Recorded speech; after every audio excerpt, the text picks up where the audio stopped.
Kejadian horor dialami oleh seorang pria penghuni kos yang sedang berada di kamarnya.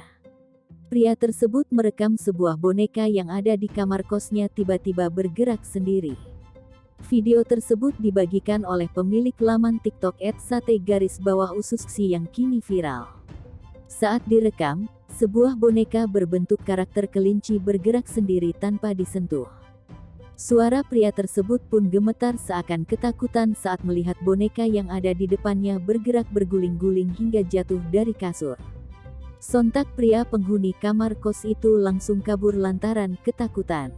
Saat ia membuka pintu kamar, ada beberapa penghuni kos yang lewat. Ia pun memberitahukan kejadian yang dialaminya.